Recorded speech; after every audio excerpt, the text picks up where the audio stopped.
Hello, hello, my dear friends. Welcome to ElenasBarre, low impact full body workouts. I'm today with Melody, and we are covering a very interesting topic. The topic of the day is good content versus bad content, how to distinguish between the two, and um, how to recognize when somebody is misleading you. And we are going to have a small presentation to cover the basic terms. Then we'll have a practice, and then you can ask us questions. So remember to prepare your questions, and yeah, let's begin. Oops, let me go to the beginning. I was introducing Melody. So welcome everyone, guys.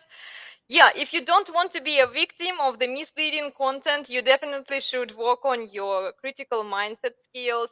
You should question everything and everyone. And definitely, we are going to share with you a few techniques that might help you to not be a victim and determine the good content from the bad content. And unfortunately, today there is a lot of bad information out there, and it's your job to be able to separate and find out what's valuable and what's not valuable. And unfortunately, in the content world, there are a lot of content creators who don't really know whether the content is bad or whether they are actually providing value or not. So we are going to give you real life examples today with the bad content. I don't like the word bad because, but it's something that attracts people, and people usually pay attention to, okay, if something is bad, I should probably listen to it. But just misleading and really not bringing any value. Okay, so let's dive into the definitions first. What is the truth, objective truth, from the Cambridge Dictionary? I'll give you all the reference at the end. Okay, also, it's the real fact about a situation or facts about a person, the fact or principle that is thought to be true by most people.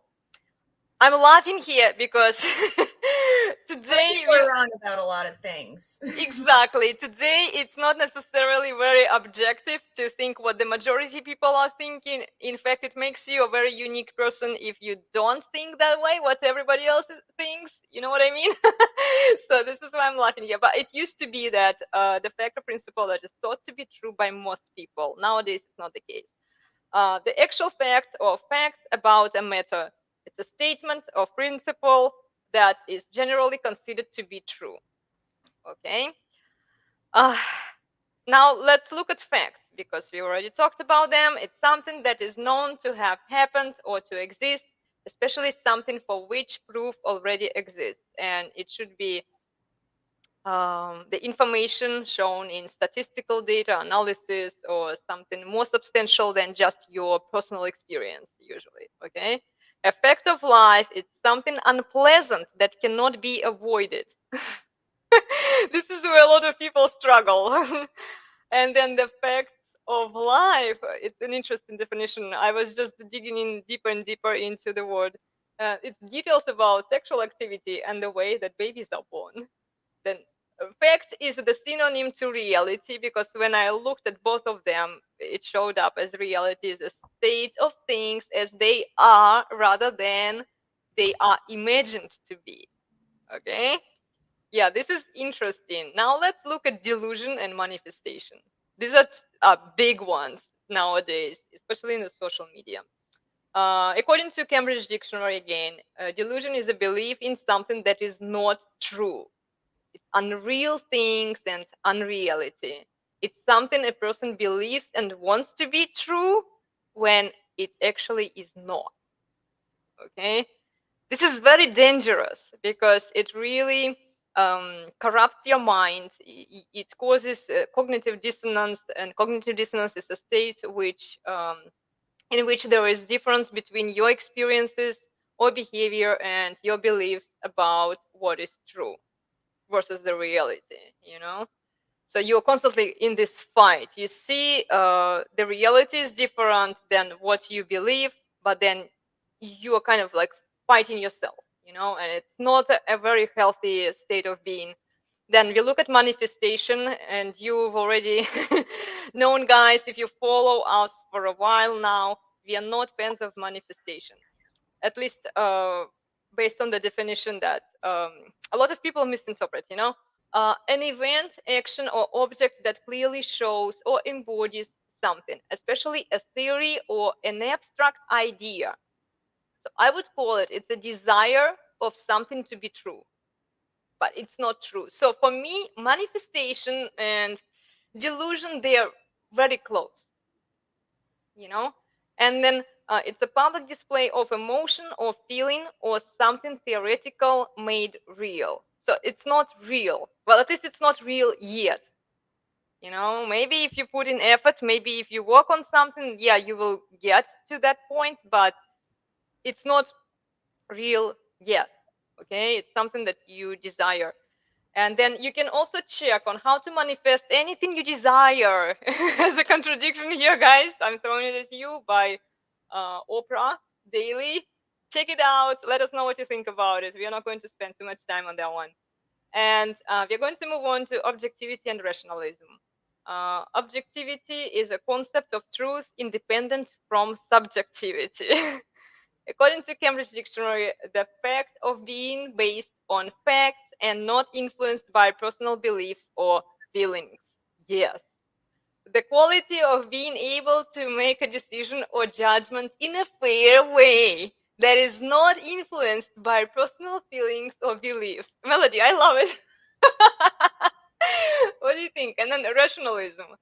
Rationalism is the belief or principle that actions and options should be based on reason rather than on emotion or religion. Rational is based on clear thought and reason. I'm surprised we don't have anybody following us today. People don't want to know this stuff, but this is so good. This is very good information, guys. You can Okay, it's your choice, but yeah, seriously, I spent many years studying this stuff at the college, and I'm trying to summarize it for you. If you don't want to take it, you don't have to take it, but this is probably the most valuable lesson I've learned in my life: how to distinguish bullshit from the truth. So there are some examples here. There must be some rational explanation for what happened. Rational act, cause of action. Rational argument, decision. He was too upset, emotional to be rational. This is why we say that emotional people cannot take rational choices in their lives, and it will lead to disaster eventually. Okay, let's move on. Then, the favorite emotionalism that everybody is so eager to talk about on social media, and not only on social media. Showing too much emotion. I feel like, I believe it's that, and it's based on passion. People, okay, this fallacy occurs when one uses emotional appeals to support a claim instead of using relevant facts and logic. The example: Santa Claus must be real. It would make me sad if he wasn't. Good example, actually. And then we are talking about subjectivity here. It's the influence of personal beliefs or feelings rather than facts. Examples: to avoid bias, it's essential to eliminate subjectivity from performance evaluations. They take a lot of emotion and subjectivity out of the investment process. Hilton is a commentator who delights in his subjectivity. These are good examples, huh? Okay, and here we come into the logical fallacies, trap, and faulty reasoning. Guys, let us know in the comments if you, I'm sure a lot of you have met these fallacies, maybe not at once, maybe a few of them were in the argument that a person was trying to make. So let's look at a few of them. We're not going to cover all of them. And these are not all of the fallacies that are out there. There are tons of them, but it's good to know what they are and how you can protect yourself from them by knowing how to cope with them. Ad hominem. It's making a personal attack against the person saying the argument rather than directly addressing the issue. I see this fallacy all the time when Rollo Tomassi, for example, is fighting an emotional argument and people are attacking him personally rather than what he's saying. And this is actually a very I deal with it too. I'm sure that at some point everybody faces it, because people don't have good reasons. They don't do their homework. They don't do research. It's easier to attack a person on a personal level rather than on the professional level, what they do and what they say. Okay, this is why so many people don't like it when you talk about some mean things. They sound mean to them. They say, "Oh, you're so mean. You're so how evil you are to tell me these things," without acknowledging that it's not you that person is trying to attack. It's your reasoning and your argument. Okay.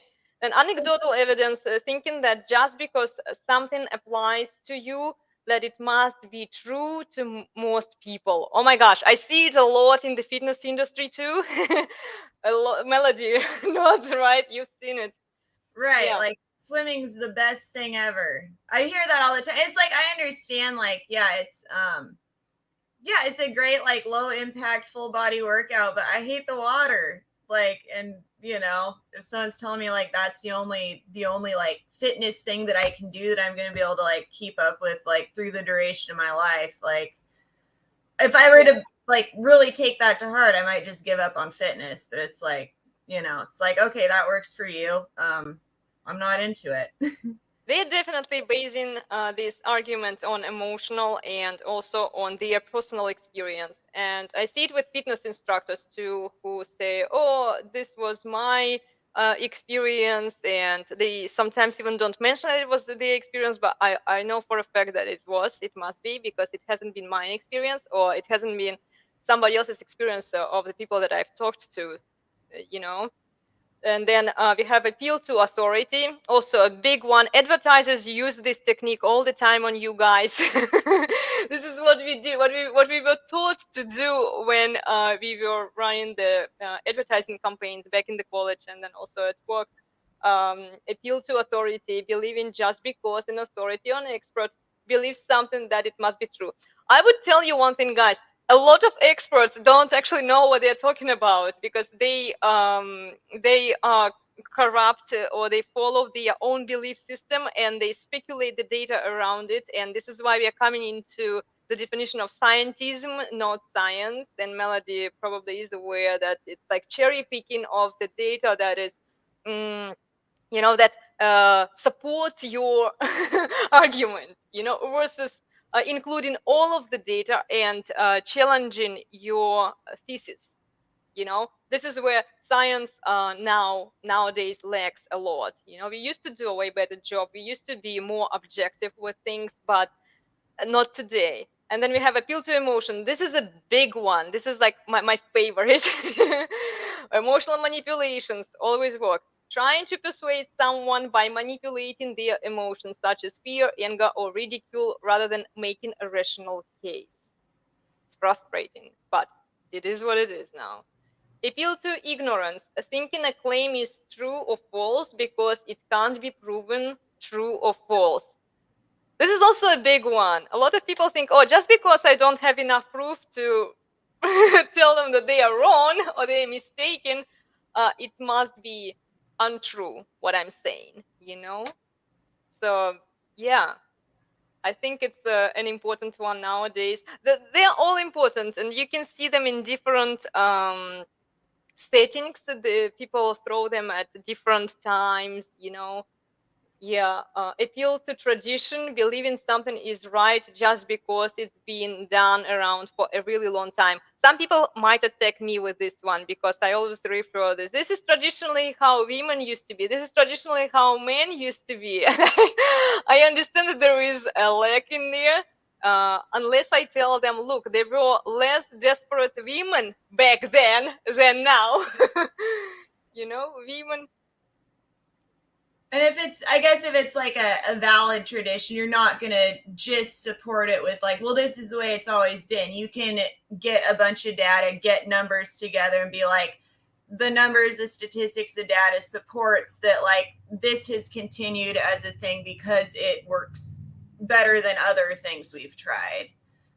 So it's really just when you're I guess falling on an appeal to tradition, like just by itself, like that's enough to hold. It's only when you have like other things to support it that like Yeah, if you have it becomes facts, more of a valid argument rather if you than have a fallacy. facts, if you have empirical data to support it, and I highly encourage you guys to check out other resources as well. This is why I'm going to give you the resource links where you can check Rollo Tomasi. He has statistics, he has data to prove what he's saying. Okay, I'm just referring to him because I don't have the data. I'm just doing my best here with what I have. I'm trying to find challenge myself too. But yeah, you definitely follow the guys who have access to statistics, and it's out there. You can find it easily. It's just he has managed to like summarize it and present it in a really accessible way, and a lot of people refer to him when they're talking about the red pill, for example. Then we have a bandwagon fallacy, thinking an argument must be true because it's popular. Yes, Melody, do you see it today? Oh yeah, it's a big one today. Yeah. I mean, I'm sure in some ways it always has, like we were talking the other day about like, the sun being like the god of everything. It's like, at one point, like cultures across the world, had like similar beliefs. And now it's like, well, we've got, telescopes and scientific instruments that were like, oh, okay, it's actually just kind of a ball of gas that's, going through some cool stuff, at the atomic level and putting off a bunch of heat and light. Like, it's still really cool, but like very few people like, look up to the sky and they're like, oh, it's the Lord of everything, at the sun. So yeah. Yeah, they tend to do it with other things, We've kind of replaced that sun phenomenon with the experts and I think you always have a human tendency though that like, you don't want to be the odd guy out. You want to agree with, what everyone around you. Psychology of conformity, conformity psychology. You don't want to be the scapegoat out there who doesn't agree with what everybody else is doing. Okay, then we have begging the question, making an argument that something is true by repeating the same thing in different words. We are going to look into the examples, okay, just in a moment. Cherry picking is only choosing a few examples that support your argument rather than looking at the full picture. This is the one that is related to science nowadays. Then correlation proves causation. Yeah, there is a lot of disbalance here, believing that just because two things happen at the same time, that one must have effect on the other. Yeah, that one like caused the other, where it's like they could just be. There's like statistics that like there's more heart rates the more telephone poles you have in an area. Like, are the telephone poles really causing the heart attacks? Like, probably has more to do with like an area being like better developed. Usually like better developed areas, there's more like excess wealth and you're able to buy more unhealthy food. And I mean, I'm just kind of saying like that would be my guess, that it's not actually the telephone poles, but that that's related to the actual cause in some kind of more distant way. Yeah. And then ecological fallacy, making an assumption about a specific person based on general tendencies within a group they belong to. This is a big one today too. Then equivocation, how would you spell it? Equivocation. How do you say it? Equivocation. Equivocation. Okay, thank you. Using two different meanings of a word to prove your argument. Then fallacy, thinking just because a claim follows a logical fallacy that it must be false. Then false dilemma, thinking there are only two possibilities when there may be other alternatives you haven't considered. We're kind of rushing through them because we still have quite a bit of information. Then what is it? Plauristic fallacy? Naturalistic fallacy. Naturalistic, right. Naturalistic fallacy. Like I was reading them before. Believing something is good or beneficial just because it's natural. Yeah. And then selfishness is very natural to humans. I wouldn't say it's good though. So yeah.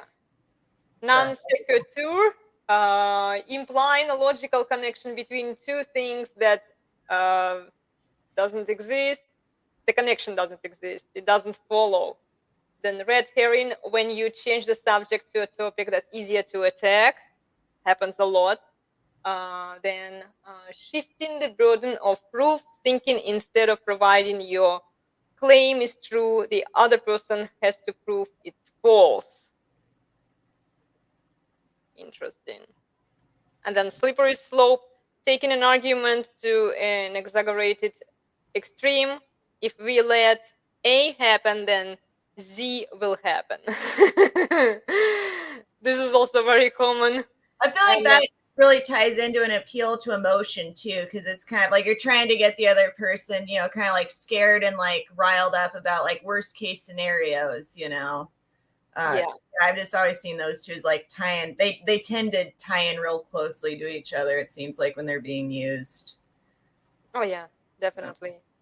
Then a strawman fallacy, it's misrepresenting or exaggerating another person's argument to make it easier to attack.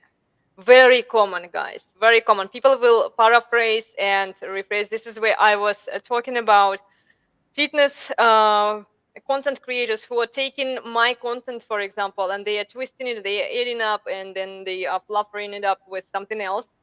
And then it changes the initial message of the content that I'm trying to give you. And because they have broader audience, for example, they can reach more people, and yeah, they can, you know, get more clout for it. Just using a little bit of information that makes a little bit of sense, and then people are buying into it without even considering other factors in there, you know. And then hasty generalization is one of my favorites, making a claim based on evidence that is too small, or you only have one or two examples, or one or two examples as evidence, right? And here is the chart for scientists. Melody really enjoyed this one. Yeah, we're not going to. Nice little flow chart. Oh, it's just it's really well laid out, and it, you know, it covers all the bases of like kind of the most common approaches to misleading individuals and, you know, society as a whole. Yep. And then there are quite a few techniques that you can use to detect logical fallacies. The basic ones, if you read more, guys, we're going to give you more references in the end. You can even Google and read more about each fallacy, and they will tell you how to cope with each one of them. But these are just the basics, okay? So the bad proofs, you look for the proof if a person has evidence or not, wrong number of choices, and then disconnection between proof and conclusion, okay? And we are going to move on to more like practical application, how you can actually apply it. So you can ask questions. This is more like interesting and engaging part, guys. If you're joining now, you can ask us your questions. Yeah, you can ask questions why someone is telling you something. What is the person really trying to tell you, and what is he trying to achieve by telling you that? Okay, especially when it applies to the content creation, social media. You see somebody else's post that we are going to look at later on, and then you ask yourself these questions. Okay, what arguments is he or she using? Are they emotional? Are they rational? What examples does he bring? Is it just personal experience, or is it empirical data? And then there is this Japanese wisdom, 5 whys interrogative technique that will help you to explore the cause and effect relationship of a problem. It will help you to dive in deeper and understand what the cause actually was of the problem. And it was developed by Sakichi Toyota, and it was used successfully in the Toyota Motor Corporation, and there are now a few other companies that are using the same technique. They are basing it. This is the basis for the scientific approach that they are taking. Ask 5 times why. When you get the answer, you ask again why. Then you get the answer, you ask why. Okay. And then, yeah, the solution becomes clear. It has its own limitations in terms of like causation and the ones that we've covered before. Um, it's not perfect, but at least you can get somewhere with it. Okay. And then what is the hidden message behind the context that a person is trying to tell you? This is a big question that I like to ask myself often. I like to read behind the context. I don't care really what person writes there, because we use a lot of words when we are talking, when we are writing stuff, but I always love to dive in deeper and actually analyze the meaning of the words that they are using and what they are actually trying to tell me. Okay, is there a contradiction in the message? Why do you think this person is telling you this message? Talk and another good advice for you would be talk and listen to rational men. Talk and listen to people who contradict your assumptions. Talk and listen to people who challenge your belief system and who challenge your assumptions. Do more research, challenge your own assumptions, and look for the opposite arguments. Don't just follow the people that you like, that tell you what you want to hear. Follow the people who disagree with you. Follow the people who challenge that belief system that you enjoy, you know? And then listen to people who have proven themselves with their actions, not their words. This is a big one. I think people are lacking so much objectivity nowadays. They only see what's out there on the picture. Once they get the right picture of, I talked about it, the objective criteria for fitness instructors. And you can check out the video on my YouTube channel when fitness instructors are doing all sorts of things, but not fitness. Okay, they are talking about their personal stories. We are going to look at the examples. Okay, they are telling you you know, but then it's nothing to do with fitness really. Or they appear to be naked or semi-naked on the platform where they are teaching you fitness. They're not really teaching at that point. They are just showing off and they're chasing the cloud. And this is your job, guys. This is you who needs to be more, okay, turn my brain on. What is she doing here? This is mostly women, because women like to show off, okay? And this is what women do. Yeah. Then talk and listen to people who have proven themselves with their actions, who are actually, in the fitness case, providing you with safe instruction, who are leading you through the process. Not just who are like, oh, I'm this, I'm that, I did this workout, I did that workout. Yeah, okay, good for you, I guess. What value does it bring to me? Exactly. The next question.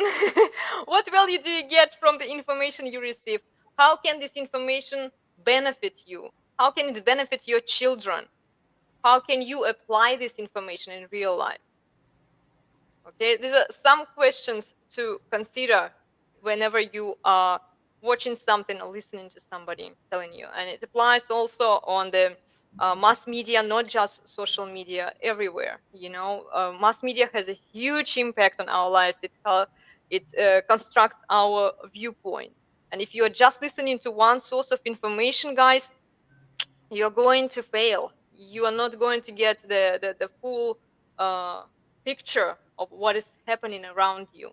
Always look for more data, for more information, for more people who are contradicting each other. You know, the truth is somewhere in between. Okay. And then practice, piece of pie for you. Extract from a post. What do you think, guys?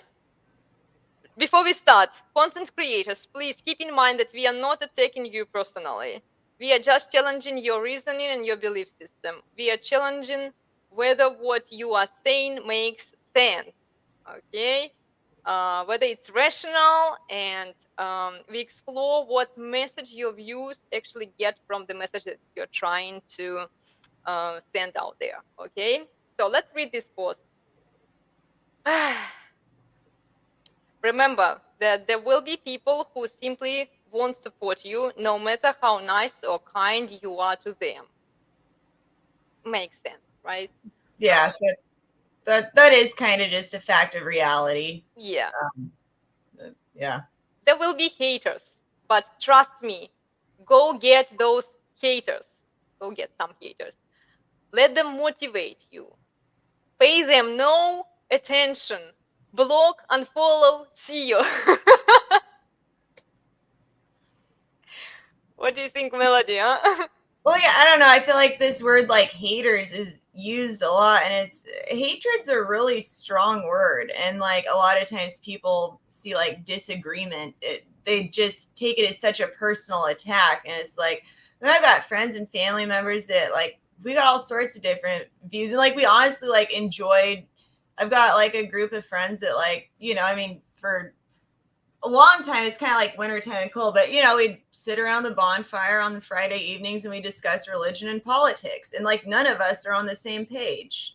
Yeah. But I mean there's value in like having civil discourse, and like just because like we're on totally opposite ends of like the spectrum and stuff, I mean there's no hatred, like we still do it week after week, like but yeah, that I don't know, so that word being used, it's like, yeah, someone who disagrees with you and like voices their contrary opinion, that doesn't mean that they hate you. And like also, yeah, I don't know that it's wise that to just kind of like drop contact with someone like simply because they don't share your viewpoint. Like if they honestly are being like nasty and vindictive and like really going out of their way to be mean, and you're not doing any of that, then it's like, okay, sure, like have some space. But just someone like expressing a different viewpoint doesn't mean hatred. And like I think it's better, instead of just kind of dropping them, to like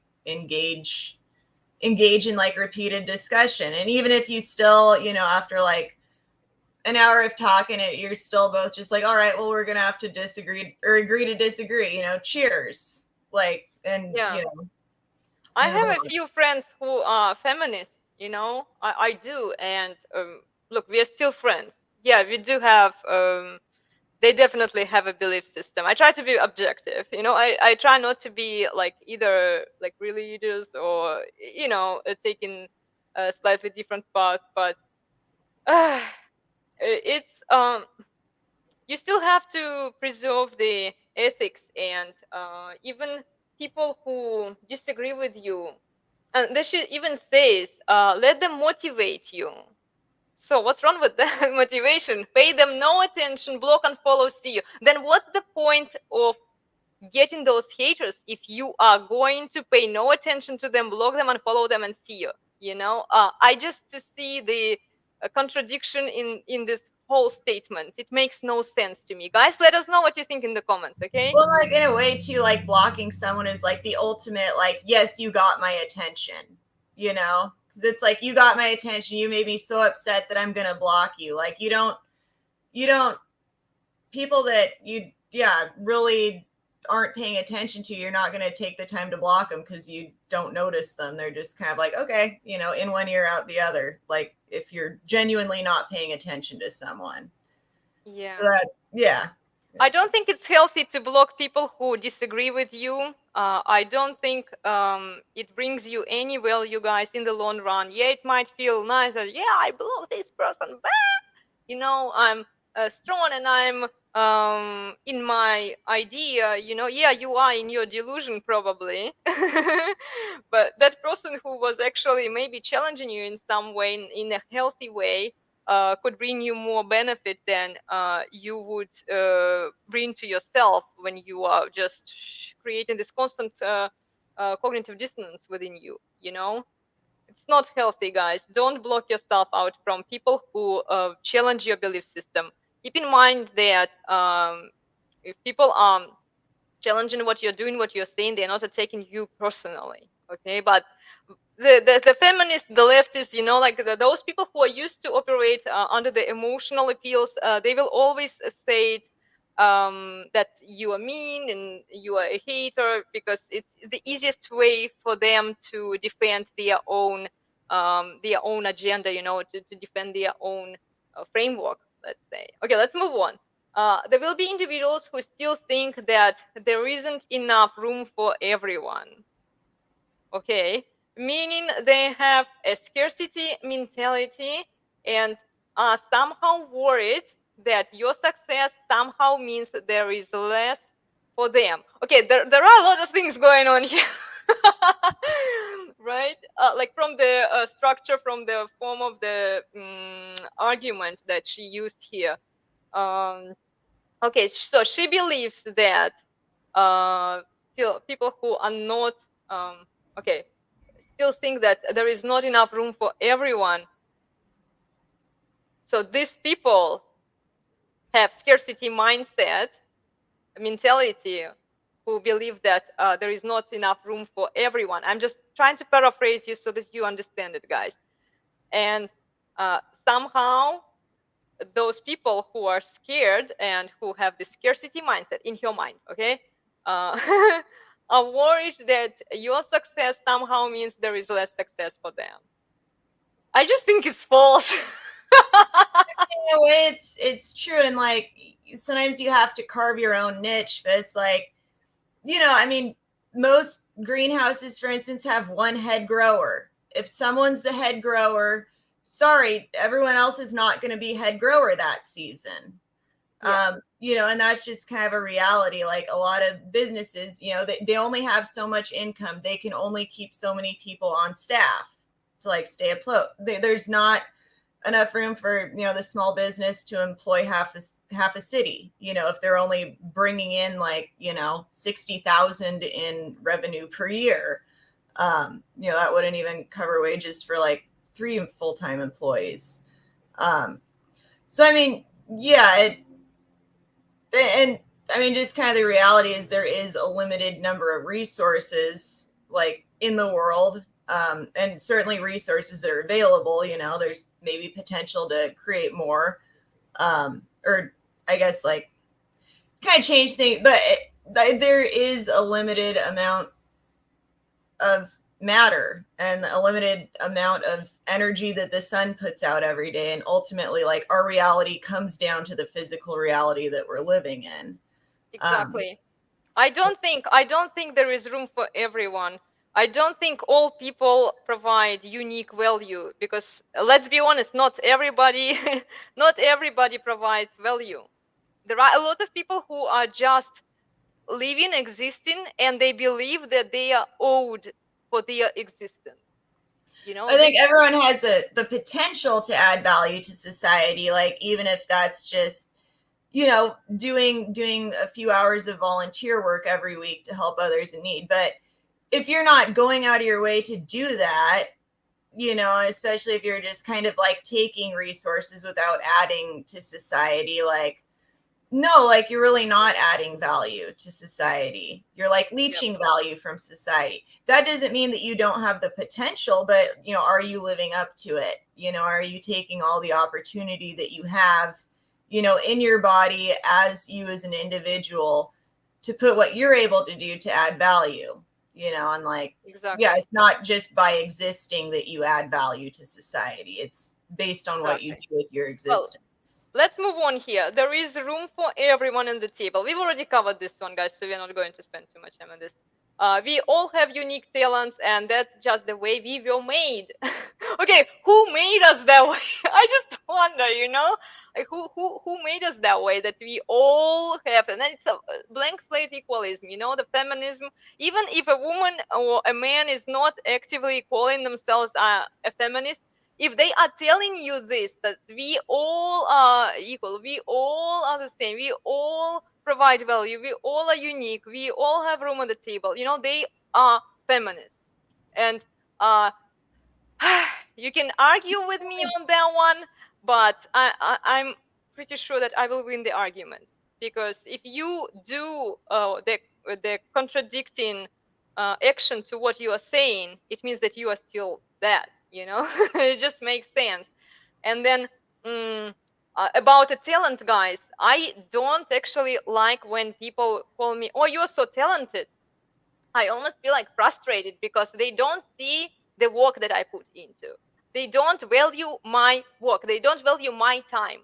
Oh, it's talent. Oh, she was just born this way. Well, this is effectively what she's saying here. They were just made this way. Okay, I assume like she really meant to say that we were born this way. Okay, and like no, I wasn't born to be anybody, yeah, maybe I had, like Melody mentioned before, the predisposition to do certain things. I had maybe the, like, my body structure, to help me with like yoga or piano, but if I didn't work on my ears, if I didn't practice music every single day for my entire life, I wouldn't be able to play the piano. If it was that easy, if okay, I have another one for you. Melody, you're going to like it. If everybody was unique and born with this talent, then everybody should be able to play the piano. Everybody should be able to do the arm balancing. Look, we are all the same. We are all unique. We all have the talent, you know?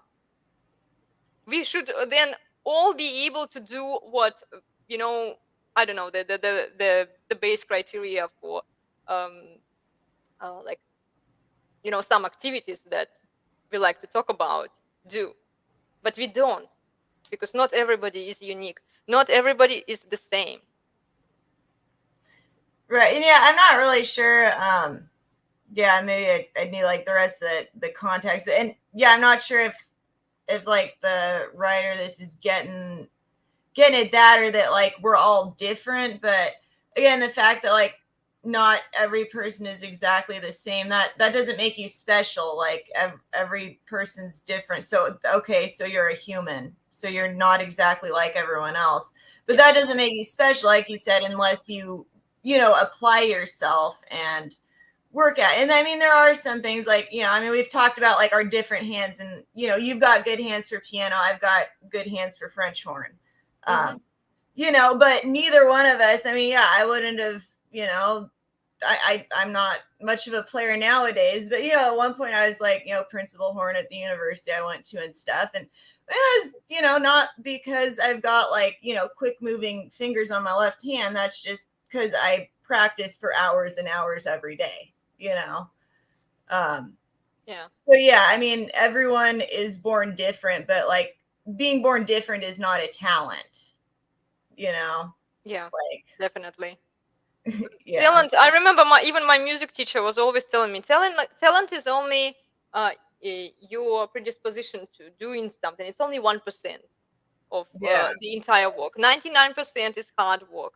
And I really feel frustrated when, yeah, I'm appealing to emotion now because I think it might get better to the people, I really feel frustrated because people don't give credit to the hard work to people who actually provide and provide legitimate value, who do the hard work, who don't just like throw the words here and there, and this is how great we are and blah blah blah.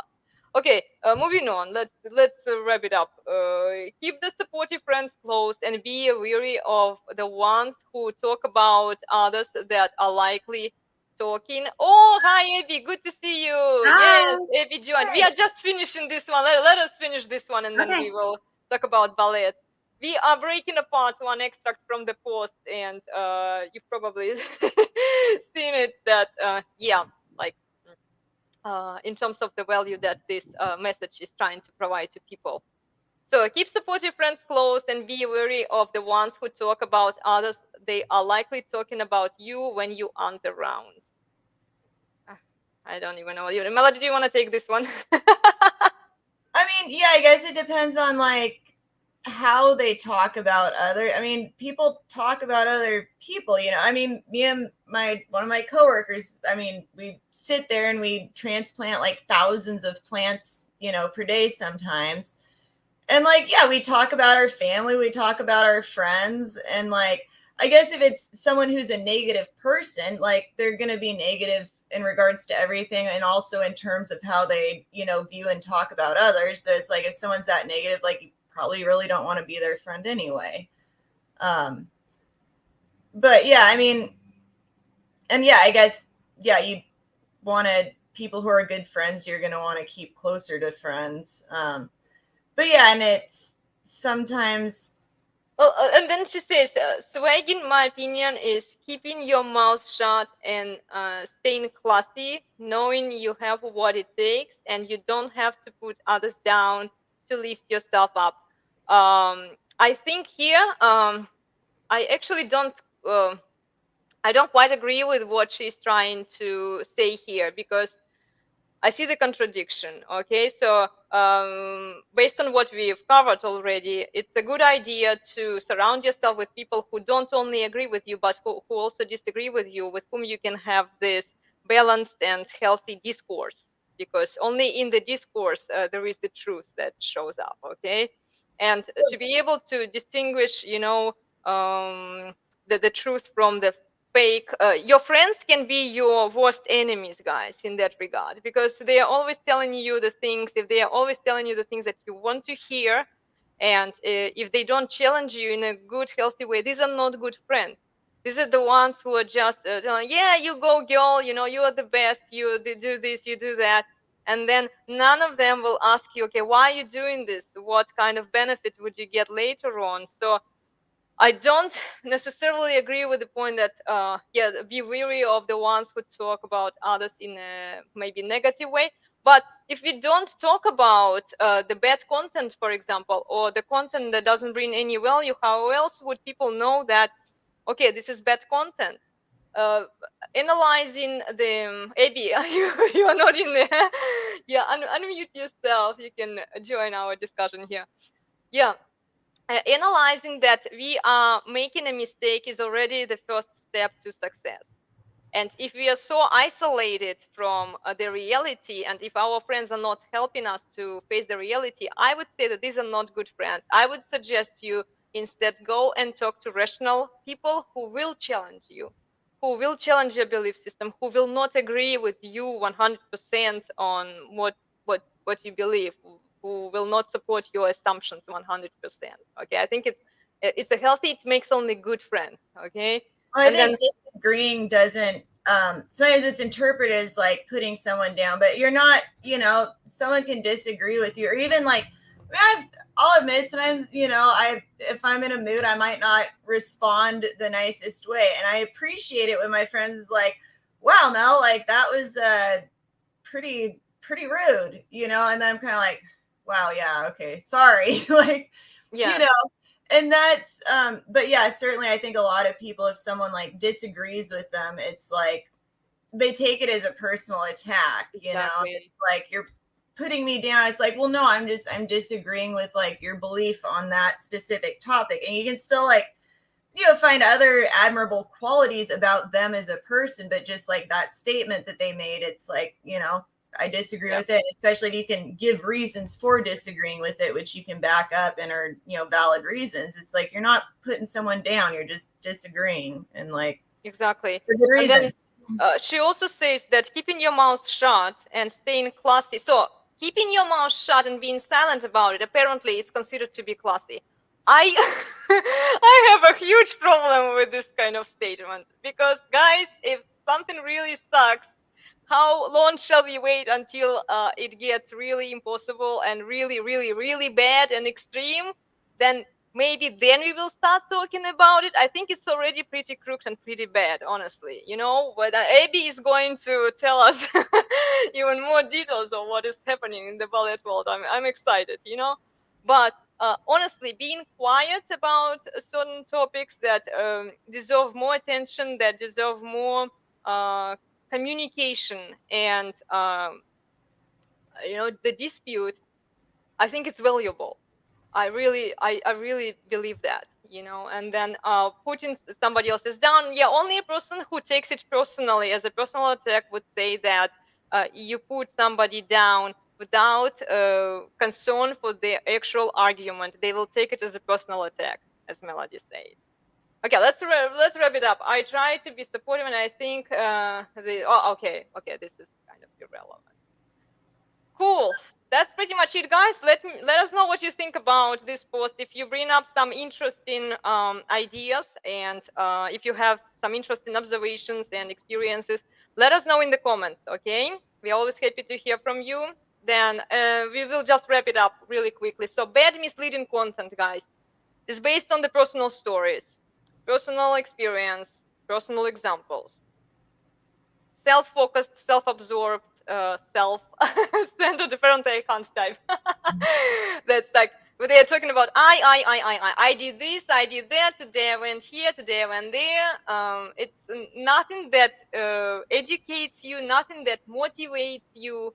Then it accentuates the ego of the content creators and the ego of the reader or the listener. So you as a listener, you have to be really mindful. If something sounds really nice, like really, you really are getting into it, okay? Or it gets into your ego, it gets into your brain, it gets into your head.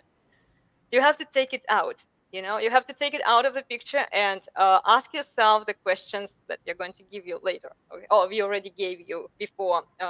What kind of value does this message actually bring to me, and how I can apply it in my real life? And then the messages that say you deserve to be loved, you deserve to be respected, you deserve this, you deserve that. I said it multiple times already. Then these ones: you are beautiful, you are unique, you are talented, you are special, you are enough, you are worthy, you are valuable, you are capable, you are strong, you are independent.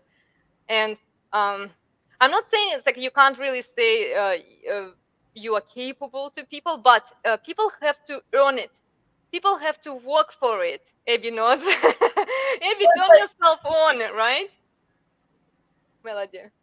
I was just saying, everyone's capable of doing something, but like that's just, you're not special. Everyone's capable of doing science. What do you do with what you're capable of doing? Is what's going to maybe potentially set you apart. And like I said, kind of add to the value that you bring to the table. Like.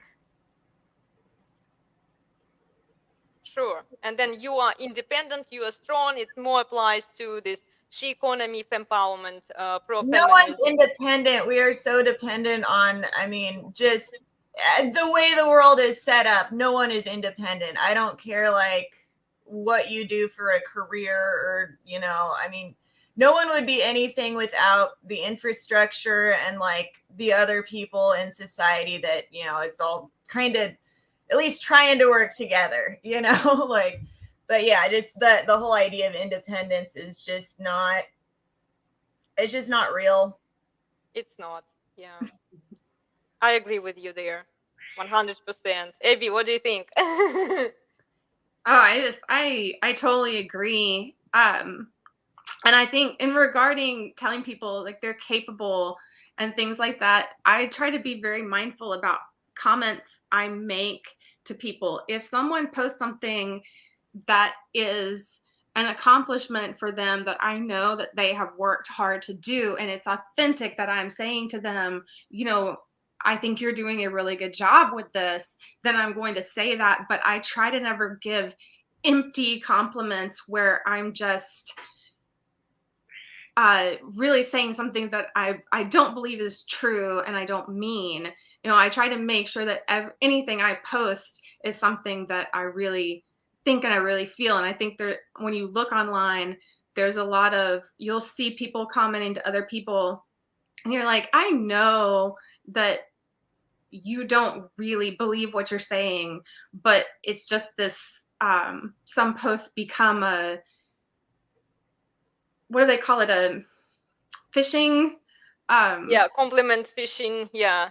And people just, they get caught up in it. All of a sudden they see other people doing it and they just do it. And I think that it's just to be careful that we're not trying to do that for ourselves and we don't get caught in that with other people, that, you can give support in an authentic way when you see people posting something that they've been, if especially if you know them personally and you've been following them and you see progress. I mean, especially in the ballet world, people will post, their exercises or clips of them dancing.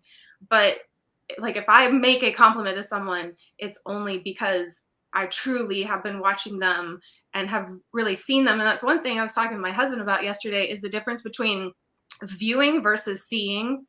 That sometimes we view a post for 2 seconds and we move on. We don't really see it, or we think people are viewing our posts, but they're not really taking in what we're saying. Or they're, if you post a video, they're not watching the entire video. They might click like and have not even really seen anything in it that it was. And if I get online and I'm getting on social media, like when I watch your videos, I'm truly looking at the message and Yes. I'm thinking it through. And I think there's just a lot of people are on their phones, they're just clicking and they do things without a lot of thought. And sometimes they'll say they agree with something that if they were challenged, they wouldn't really agree with it. If they think it through, they wouldn't really agree with it. But for the 2 seconds they're giving it, they're like, oh, sure, yeah, that's great, that's funny. And it's a problem. I don't know if you want me to go ahead and get into some of what's going on in the ballet Sure. world. Yeah. Go ahead. Yeah. Uh-huh. So what I've been seeing, and there's been an epidemic just lately of a very anti-male sentiment, all these posts. I mean, just literally, there's one girl that's been making these POV ballet boys, and she's pretending to be a ballet boy. She's doing all these steps horribly. And then there's writing like, can't do the splits, scholarship, doesn't work hard, getting all these things that they're claiming they don't deserve. And of course, like, I'm the mom of a male dancer who he's extremely talented and he works extremely hard, but I teach other ballet boys. Like, I'm kind of in the thick of working with kind of especially the 12 to 14-year-old teen boys that have no idea if they're ever going to get a company contract. I mean, we all hope we will, but none of them have really been given anything extraordinary in terms of scholarships or placements at competitions. And I was telling another one of my friends the other day that honestly, when I started into this dance world with a boy when he was 9, you kind of already had that idea floating around, like, well, boys are kind of catered to and they have it easy. And I honestly listened to that and was like, oh, like maybe this will be a pretty easy, fun thing. And it's been anything but that. He's gotten nothing special from competitions ever. He has gotten some scholarship offers here and there, but nothing better than what he honestly deserves. He's never gotten one thing that I felt like was given to him just because he's a boy. And he and not just him, but I mean, all these boys that I work with, like, they all work insanely hard. And so then to see a content creator put up this post about, oh, these boys, they just dance terribly. And then they're given all these good things. And you think, and he even posted something about it and had a male friend of his say, like, oh, you're just not taking the joke. You just need to, it's just Man up. we make fun of the girls. And he's like, I don't make fun of the girls. I'm trying to date the girls. And none of them want to. Yeah, don't bother. How old is he? How old is he, Abby? 14. 14. Okay. And then there was a little girl that we met at a competition, about 13, who was very sweet to him in person, very supportive, told him great job. And the next thing I see when he followed her on social media is she's in a video with girls her age at her studio making the same video.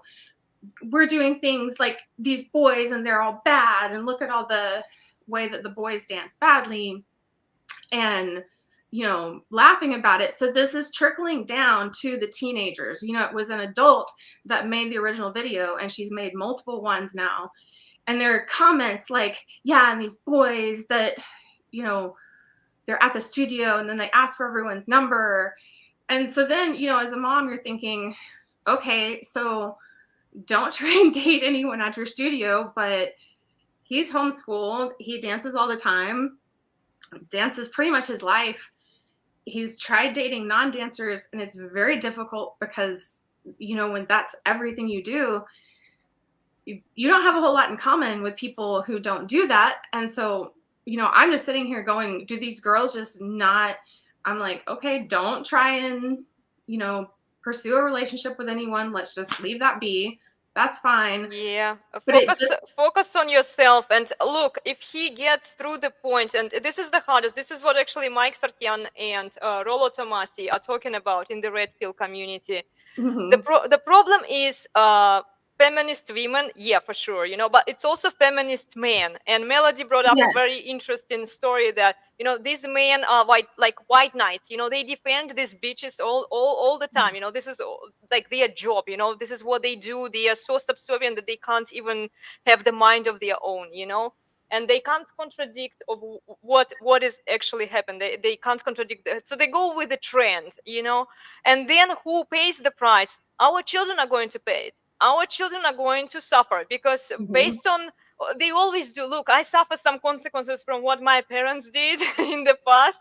I'm sure you have the same kind of, maybe not the same problems, but something similar going on in your life. It's always the later generations that are going to pay for the stupid choices of the parents. Kids always do that.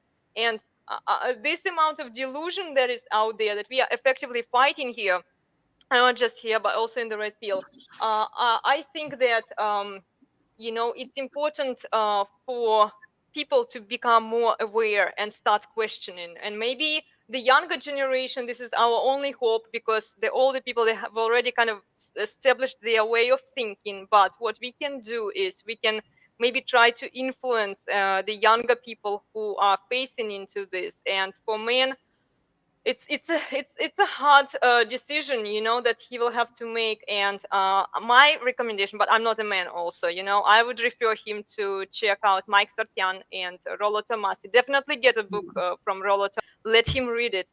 And the more guys become aware of how female nature works, how male nature works, and what happened with the feminism, what detrimental effect feminism had on our society, and we are still like, yes, it started slowly to unwind it, to undo its damage, but it's going to take a very long time.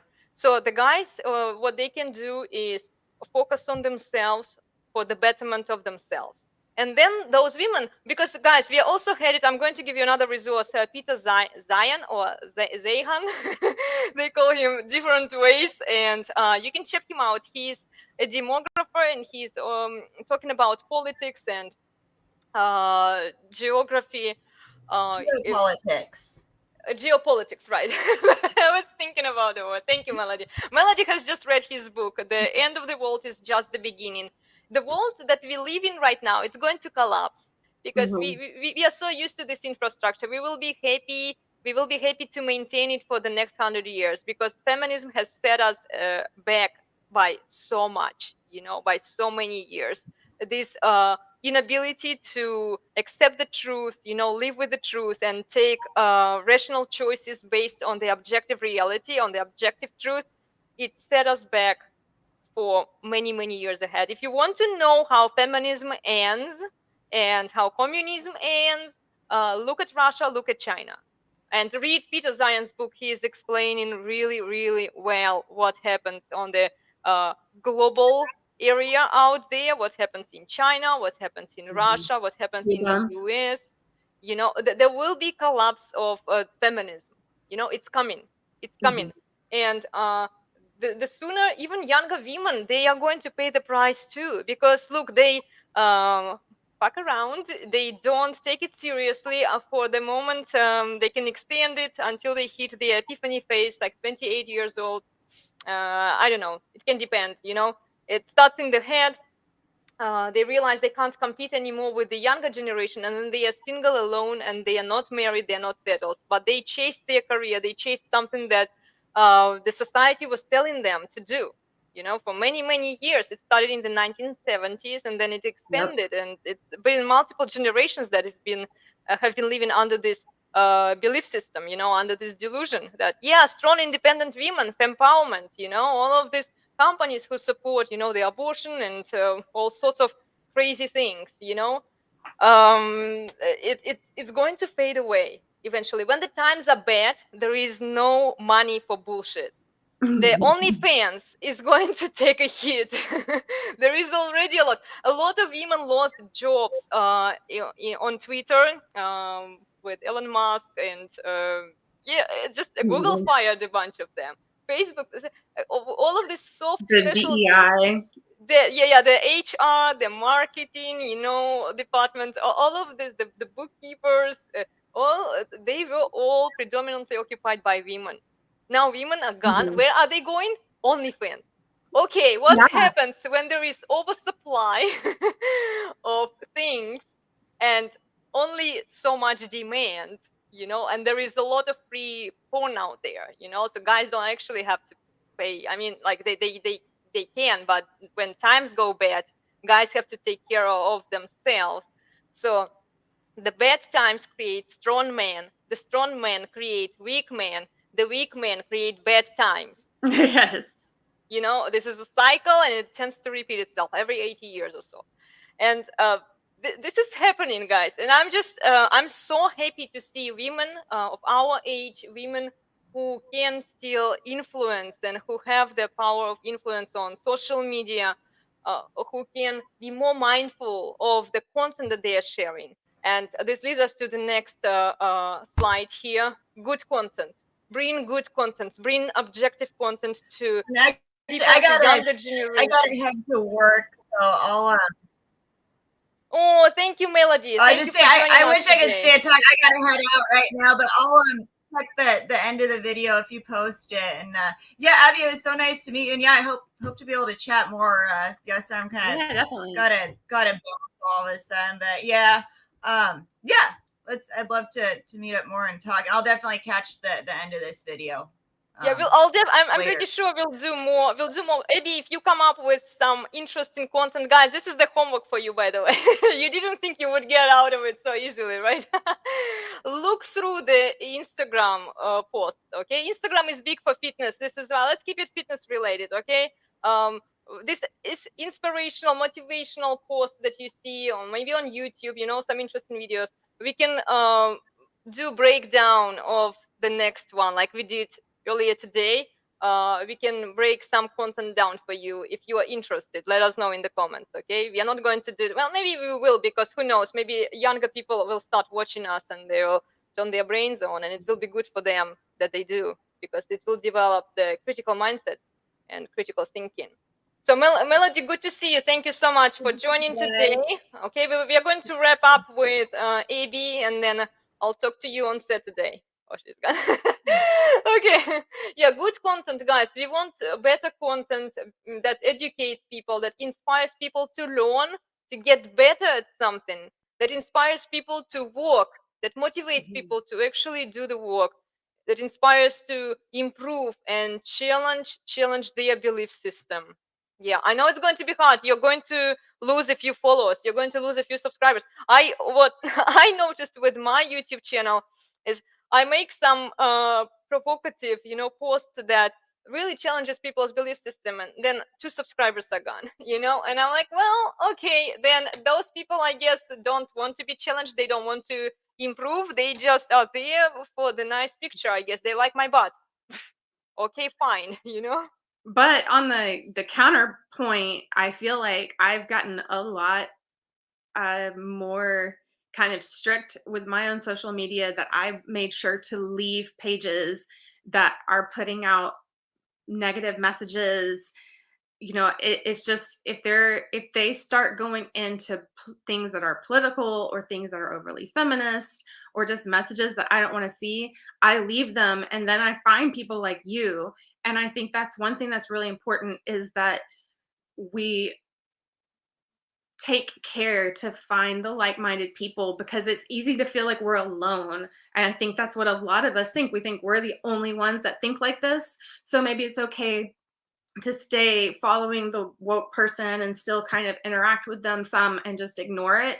But I think we've reached a point where it is important to start taking our own kind of little stand for that, following the people whose messages we are behind, leaving the people whose messages we're not behind, because that does, in and of itself, I think it has an effect on the algorithms. And I think we need to definitely. find each other and make our voice stronger.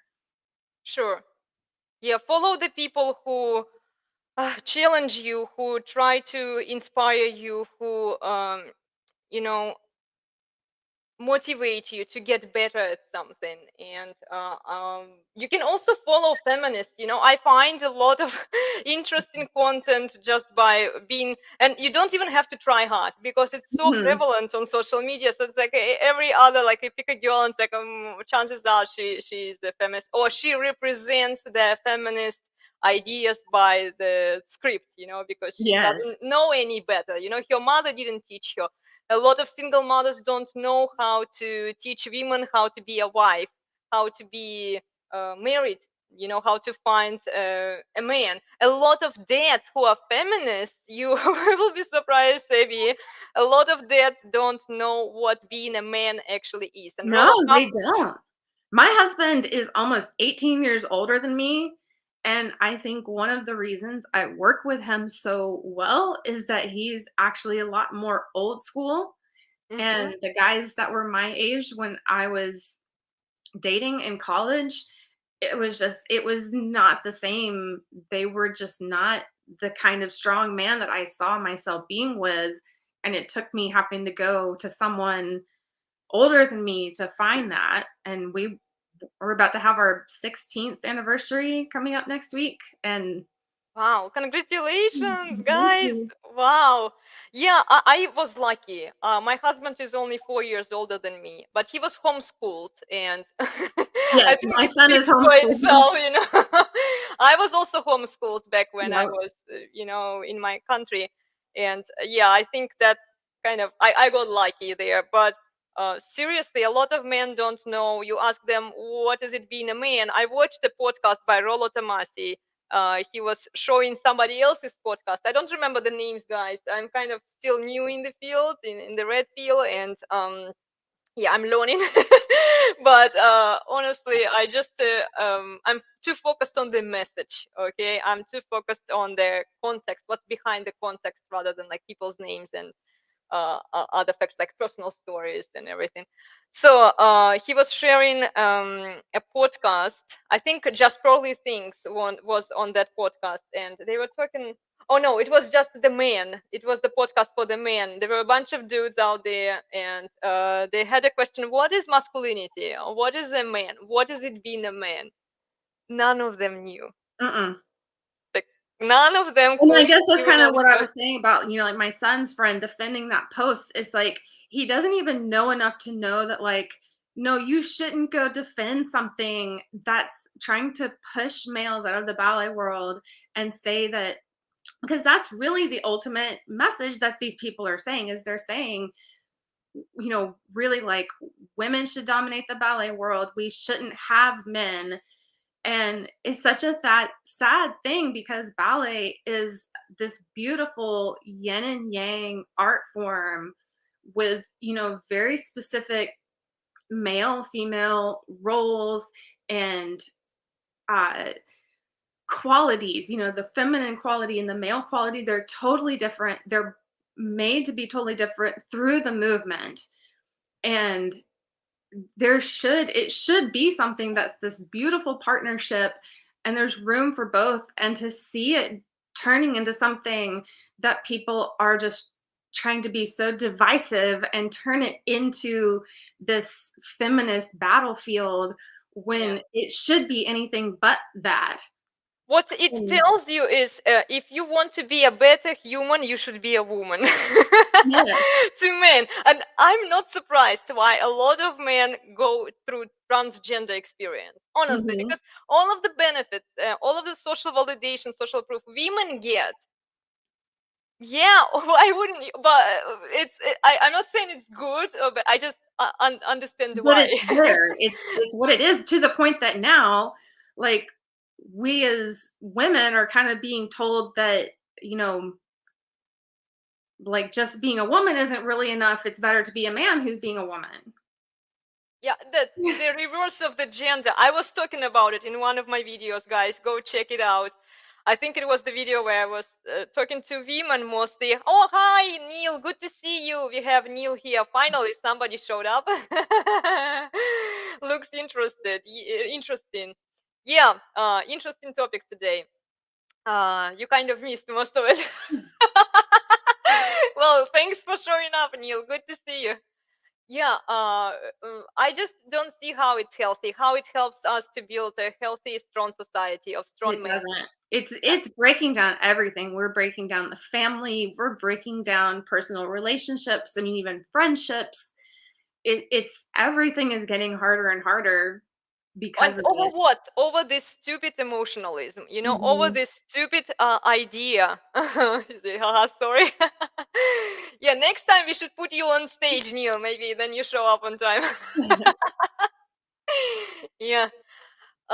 Yeah, this is crazy. So guys, please, if you are content creators, keep in mind that you have the power of influence over people, and people listen to you, people watch you, and what you send out there, what kind of message you send out there, the wording can be different. Yeah, you can play around with that, but the core message there, behind the context message that I'm talking about, it's essential. It's essential for the well-being of people, for the well-being of our earth, for the well-being of our children. So be mindful what you post, please. Okay. Yes. And then he's saying something, something, I think. So I guys, for agree. people that are trying to improve their lives, Instagram. Yeah, yeah. There are a lot of people out there who give you advice. They are not licensed in would say like soul, what was it, how would you say it, but they still reserve the right to give you this advice, how to treat other people, how to treat, and even if they are coming from a different field like fitness area. I'm mostly Mhm. focusing on fitness because I'm a fitness instructor, I'm a fitness professional, I teach fitness, this is what I do. And I see content creators who are creating content out there, fitness related, and they are giving all sorts of advice to people that they are not licensed to do. They are not licensed soul keepers. They are not licensed behavioral emotional psychologists. To give you these kinds of insights and advice. This is why I'm saying, like, be mindful. Yeah, Abby is a ballet coach. Yeah, you can connect with each other on Instagram. Okay. You have, Neil, are you on Instagram? He's a professional trainer to be here from time to time. Okay, one of my clients sent me a picture of some trainer on Instagram saying about what plank times are good and bad, and it upset them. So I told them you can't compare to others. Definitely. Yeah, you Mhm. have to really focus on what works for you, for your body, for your anatomy. Not everything you see on Instagram. And moreover, this is kind of another topic that uh, we haven't talked yet. We talked about it in a different video, where I was always saying to people, be mindful of what you see on Yeah. social media. Not everything what you see is safe for you. Not everything what you see is good for you or On my healthy for son's you. channel. Yeah. I don't use Instagram, but I can subscribe on here if you have channel AB. Do you have YouTube channel AB? I don't have a YouTube channel anymore. My son is Horus Artist and HORUS Artist, and he's kind of I'm his. I do everything for him. So Producer. you subscribe to him, you'll be subscribing to Yeah. me. Nice. Okay. Well, see, good women are not on social media, actually. Well, I mean, some of them are, but they're not very. Their presence is pretty limited, to what I do. I'm only on Instagram, trying to fight all the bullshit that is out there, Mhm. and I'm on YouTube mostly. But I also have other for ElenasBarre channel. I have Facebook, but I'm not very active out there. So it's just for the updates that I'm putting up there, and that's pretty much it. Yeah. Okay. Here, I need to join one of these videos one day. Yeah, Yes, please that's what I do. I was sending you the invitation. You just didn't show up, huh? Yeah. Cool. Yeah. If you see something, Neil, if you see something on social media, on YouTube, maybe an interesting video where somebody is telling something unhealthy, something uh, that leads to unstable emotional state, giving people this emotional advice, let us know. We will dig into it. We will do a breakdown of those videos. I'm really looking forward into it, because I know Rollo is doing it from the standpoint of relationships between men and women, and they are debating. It's a very interesting um, field, but I want to do it for fitness. Okay, because there is a lot of, and I think that fitness instructors have a lot of power in terms of influencing other people on social media, and it's important to educate them. It's important to deliver this message that, if you're promoting health and well-being, you might just as well also promote the healthy state of mind, not saying, oh, by the way, you exercise, but go also be delusional and Right. lock yourself up, in this idea. I think this is so contradicting, and I think that we need to really unite and make better content together. Every time I see your channel is live, I'm on my office at the gym, and I have horrendous internet. Well, you have to rewatch it. You have to rewatch. We usually go in the mornings. I agree. Maybe the time is not great. And you're from the UK, right? He's from the UK, so the time Okay. difference can be challenging. So, guys, please, something that is challenging people. You are not unique. So, if you want to like break it down, here is something that you could tell to people. Okay, you can change the words. Okay, you can change the phrases. You can come up with your own creative way of doing it. You are not unique. There is no equality. You are not special. You do not deserve anything in this world. You must earn respect. You must work. You are not owed for your existence. This is a big one. You are not born with talents and skills. You must work and develop your skills. And then challenges your assumption, or what value do you bring to the table. So as a content creator, ask yourself, what do I teach these people who are watching me? What message, what do I want them to get from this message? Okay, there is not room for everyone at the table. Not everyone is unique, and not everyone brings value to people. We've already elaborated on this topic pretty deeply, so you can go back and watch it. Then most people don't bring any value and just exist. Yeah, only a few people who are out there fighting and bringing their legitimate value out there. You should follow them. You should subscribe to their channel. You should definitely surround yourself with the rational people. Try to surround yourself with rational people. And there are rational women out there. There are rational Yes. men out there. It's a little bit harder for women because we are still our default setting is towards emotion. But this is why we need strong men. This is why we need a man who would direct us in the right path. Look, I'm not perfect. I have my husband. He shows me a mirror sometimes, and he tells me, haha, I don't think you're right there. And I'm like, okay, you are probably right. And this is what men to do. This is what men are used to do. And now not anymore, unfortunately. So you are not talented. Hard work never did any harm to anyone. You must work if you want to succeed. And then focus on the reader and on the viewer and listener instead of yourself, instead of I.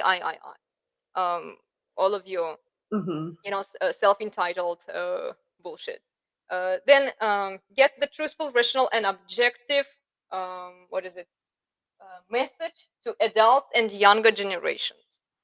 Okay, and then work is the rent you pay for the room you occupy on Earth.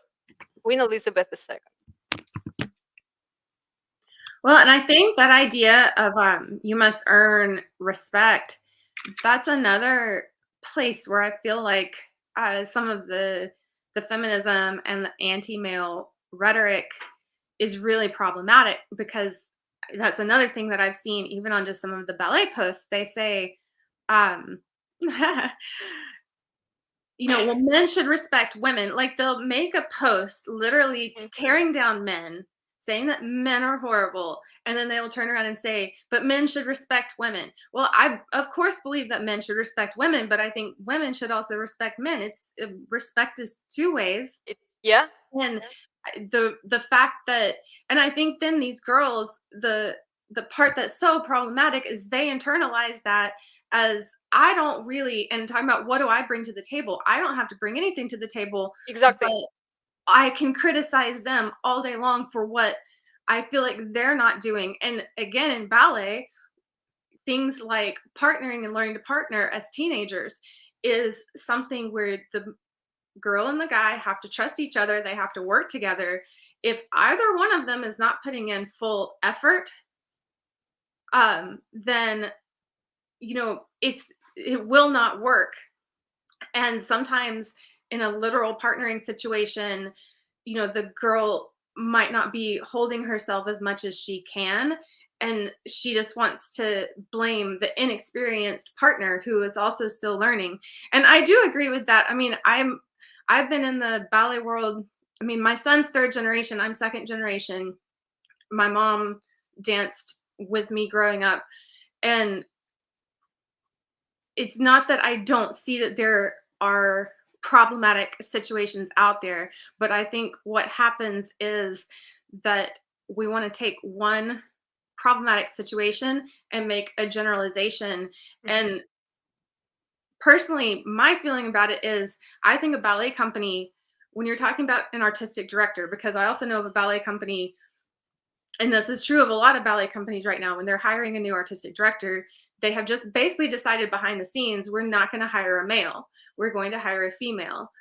And, then you could be missing out on a male who would be really excellent. But really what it comes down to is, I think in a ballet company should be run by one male and one female.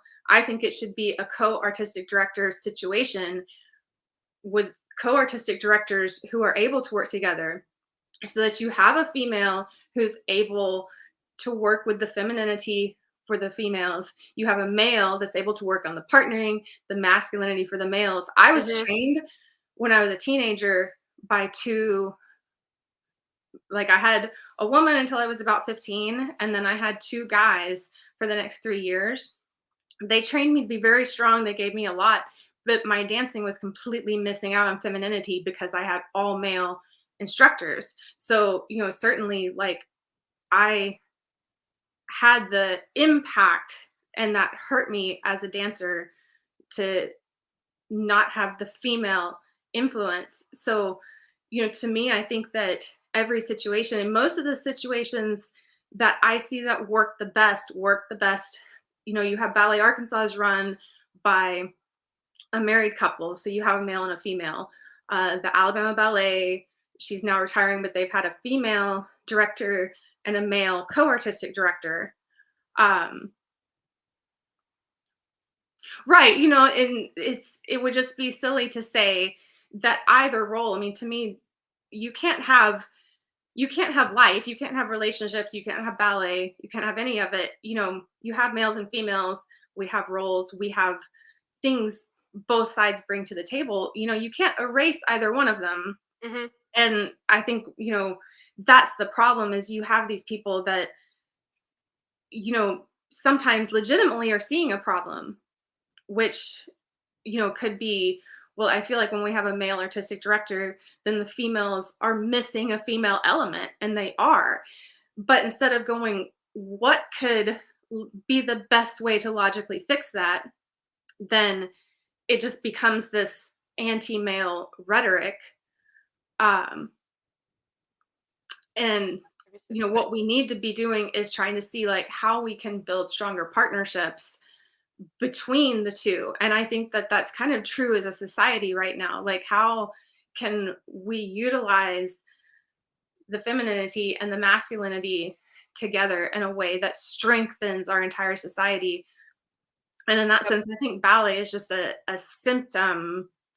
You're seeing something that's a symptom of society have an impact in the same way with a lot of these families. And, it's just, I don't quite know how to get us back to this place that we can value both sides. And again, the hard work also goes into that, because you just see a lot of this. um if I put up something about trying to amp up what I'm doing for a performance, if I say anything about clean eating or anything else, then I have gotten jumped on. Well, you need to go follow, this page that's just kind of about, we're fine the way we are. And Hmm. I mean, if someone wants that, then that's great. But the fact that it's almost become something that you can't speak to say, I'm trying to clean up my diet or I'm trying to ramp up my workouts. Sometimes, in order to, especially if it's to try and be a higher cut, that's something that you just almost can't say, because people will jump all over you with the. Oh, no, no, they won't. It's just, yeah. Answering to your question, Neil. No, in the US, you don't have to be a licensed instructor. Mhm, You don't have to be certified in order to teach on YouTube, for example. And this mhm, is where I'm actually, I don't like it, because um, it reduces the value or the legitimate value that certified instructors can provide for people. It creates a lot of bad competition for good instructors who actually know mhm, the anatomy, who actually know their stuff, who have gone through the training. And a lot of training organizations, they are not even that good, I would say. They don't go deep into the anatomy. They just kind of like want to certify people, and then it's relatively easy to get certified here. And we've talked about it with Melody also. A lot of students, teachers who try to be yoga instructors, for example, they uh, get into the online training, mhm. where they click, click, click, click, click, go through the anatomy questions. They can cheat, obviously. They get their certificate, and here you go, they're teaching you yoga, but they have no idea how the kinesiology, how body mechanics works, how it's safe, what's about the alignment. They don't do any additional training. For the most part, they think that they already know everything. And This it's the was same actually, way for Pilates, it's the same way for ballet. oh yeah, yeah, it's pretty bad. How is it in the UK? Let us know, okay? And yeah, we are going to wrap it up, guys.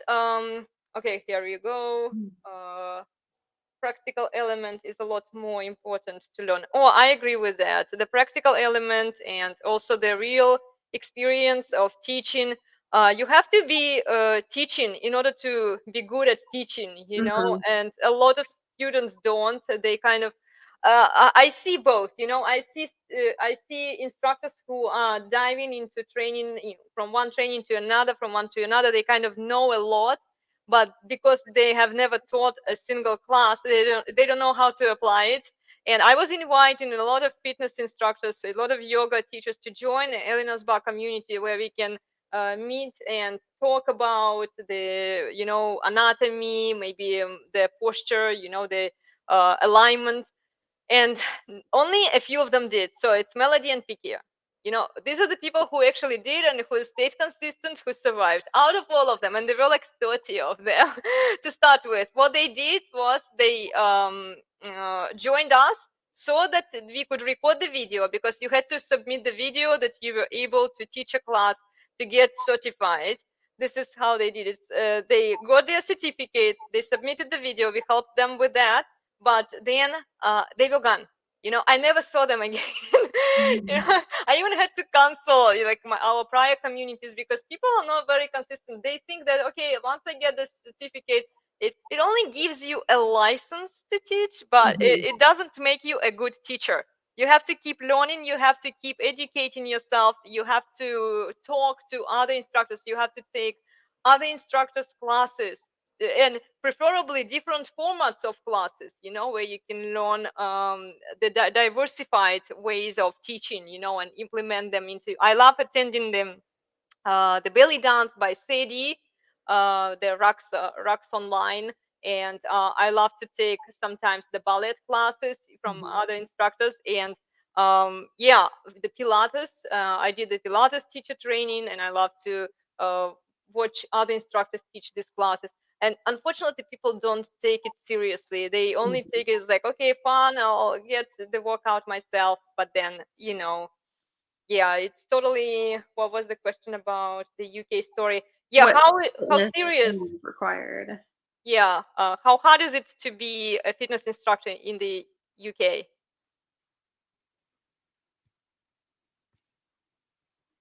Yeah, let us know, Neil. Mm-hmm. It's pretty easy here, and it makes it unfair competition. And this is why I don't like when other fitness instructors who know better, who know how hard it is to compete against everybody else, especially if you provide legitimate value and if you actually teach safe fitness to others. It's really hard to fight and compete against those girls who are showing themselves naked on the social Oh, media. yes. Oh, yeah, and they're not doing anything. Yeah, They're just I know. I've seen your profile. I checked you out, girl, before.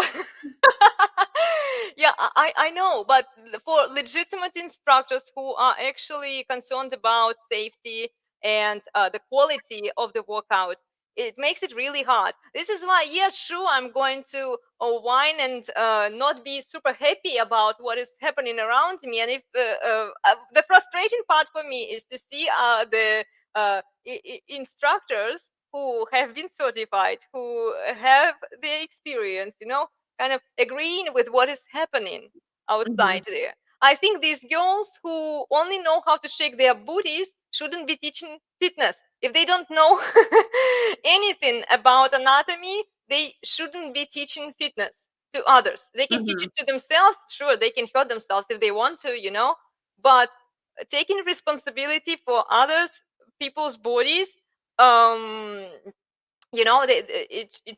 they shouldn't do that, but it doesn't prevent them from doing it, of course. And this is why we are here talking about it. Or here.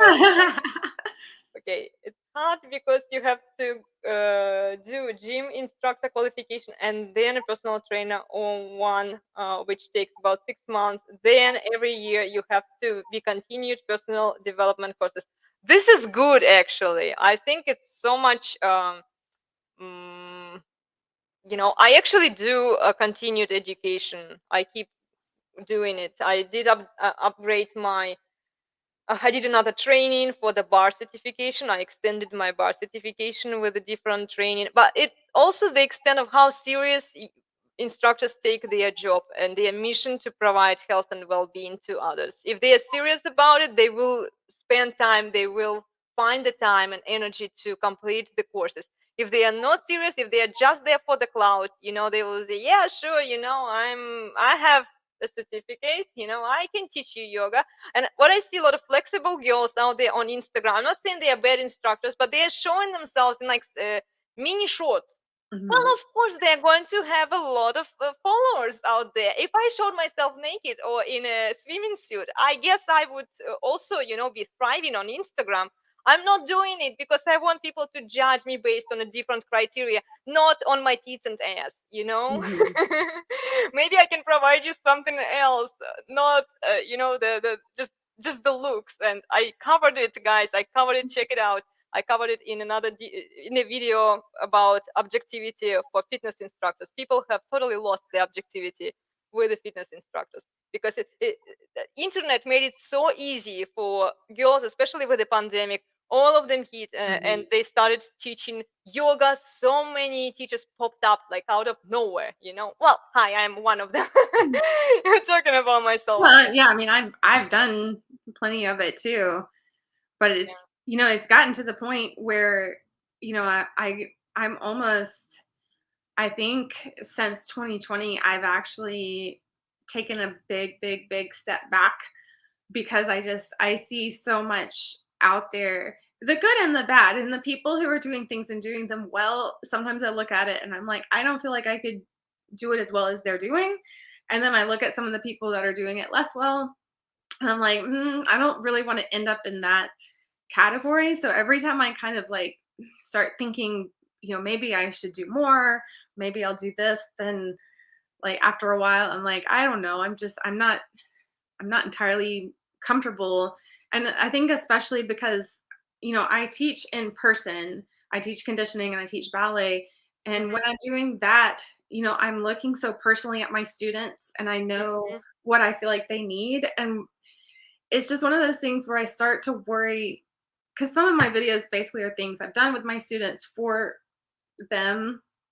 But then I'm like, if someone who really could not do this came across it and tried it, I go really, really back and forth. I think it's the internet's such a wonderful thing for what it can provide, but I also, for me, I've been a lot happier since 2021, 2022, when I've kind of been like, no, I really am just going to come back to the real world and the in person and try to really focus on that.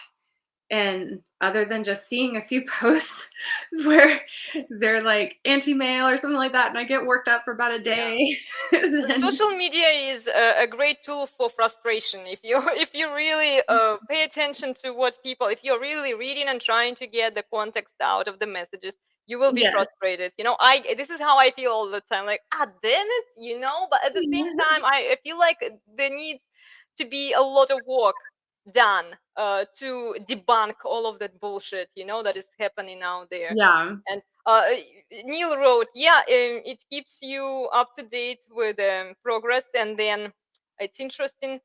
It costs a lot of money. I agree with you, Neil. I spent a lot of money on my training, and when I see people not willing to pay me even, like a little Yeah. bit of money, I feel like, oh my goodness, good teachers, they deserve to be paid way Yes. more for the services that they provide than the content creators out there who are just fleshing out their butts, honestly. But Mhm. those girls make way more money than us who are trying to make it the proper way, like But honestly, they really just need to go get an OnlyFans and just go show their butt on OnlyFans and quit trying to like be a fitness instructor. Like, if you just want to show your body and make money, then just go do that well, and it gives don't. them this legitimate reason, like excuse. Okay, I'm not just an OnlyFans girl. I also can wag my butt really well. You will be surprised, guys. I saw a post actually. One fitness instructor made naked on Instagram, and it's interesting. I was trying to make a video on Instagram, and I was using a swearing word. You know me, I use swearing words sometimes, and I feel like, okay, it best describes what I'm trying to say. Okay, I'm going to use a swearing word. I'm not an angel here, okay? And I use that word, but then it kind of, it hit the word, but then I see this girl posted herself naked on Instagram, and I'm thinking, okay, apparently it's fine to promote like more porn and that kind of content on Instagram, but it's not okay to say fuck, on Yes. Instagram. Like, seriously, you are effectively promoting by facilitating that kind of behavior, by supporting the girl who puts herself naked out there. If she's a fitness instructor, she gets like thousands of followers, um but it's not okay to say just say it, yeah, but I can't be face to. Yeah, I agree with you guys. I really love also face to face. It's just right now I don't really have time for like a in person. I used to have clients in person, not a lot, but a few clients in person, and I really enjoyed that kind of experience, hand to hand experience, where you can touch and correct, or even you can see the Mhm. clients what they're going through.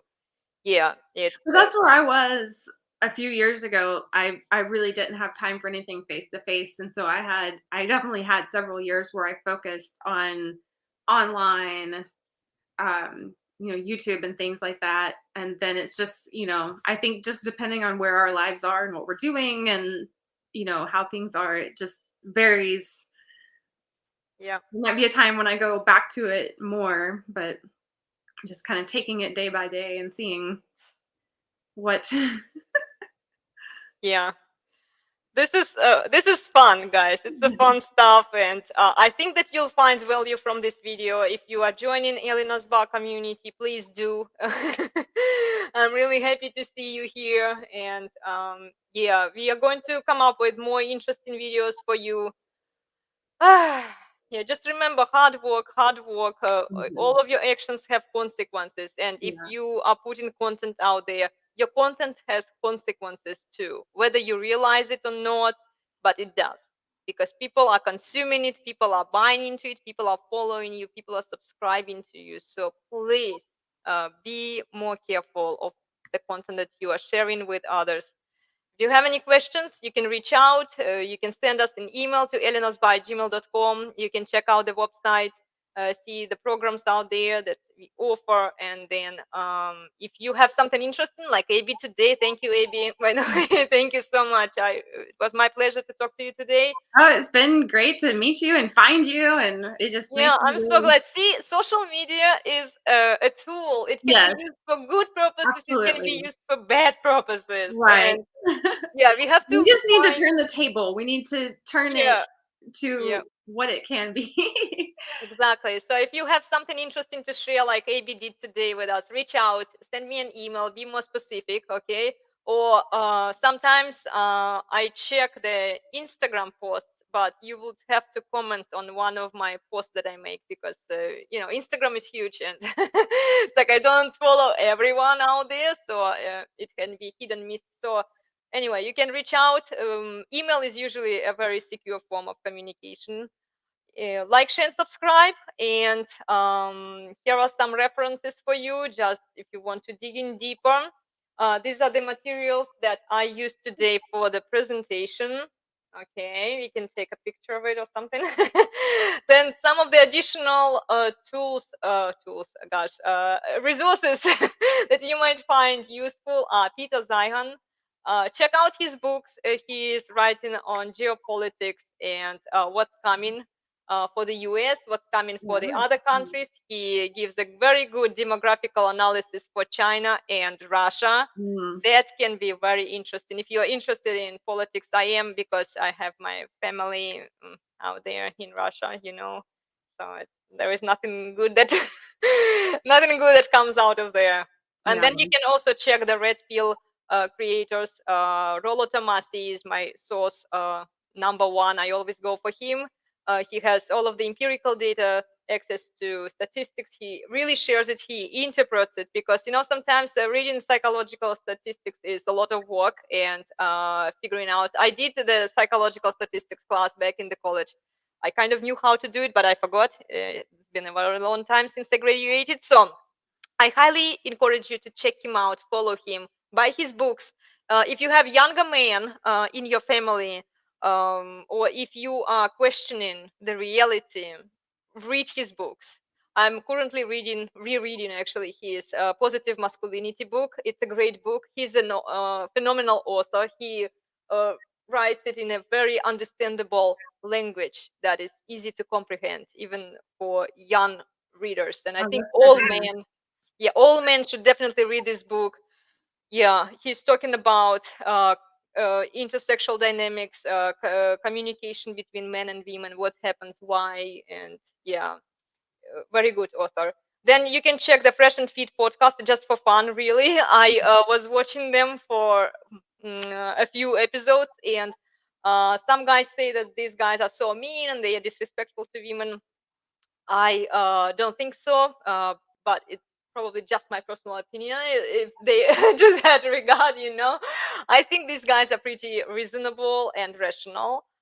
They treat women the way they deserve to be treated, honestly, because those women who show up there, sometimes they don't know how to behave themselves. So yeah, they go to the podcast as if they own the podcast, and then yeah, sure, guys have to show them some muscle.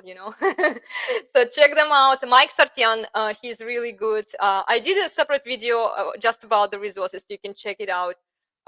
He's good for men, about betterment of men for themselves. No, not for women, but like really focusing on themselves, how to be, like go for excellence, for men. And then Jedediah Bila. She's great. I have been following her content for a while now, and even Rolla was amazed by her work. She's putting out some really interesting videos out there, and you can check out her podcast. Yeah, Tori Groh Torsha is good. She's very specific and niche. If you're interested in very kind of weird kinds of topics out there, she's probably the only person who is talking about it from the entire red pill community. Then Just Purely Things, also pretty good. She's actually challenging, like really attacking women. So, and Rolla would call her as a facilitator. You know, she's more. She may not know like all of the nitty gritty details about why things happen the way they happen, but she's good at provoking and attacking women's belief system. And then who else do we have? Oh, here you can read 16 common logical fallacies and how to spot them, okay, and how to prevent them with that resource. Having said that, guys, we are done today. Thank you for this long seminar. Thank you, Melody. She left. Thank you, AB. It's a pleasure. And I hope that we'll do more content with you guys. I really love talking about these things. And yeah, thank you, Neil, for joining us today. Hope to see you soon at some point at the show. Okay. If you'd like to collaborate, remember to reach out. You can fill out stay in touch form on the website. Send us an email. Be specific with the emails. Okay. And we'll see you soon. Okay. Have a wonderful day, everyone. Thank you. Bye. Bye, AB.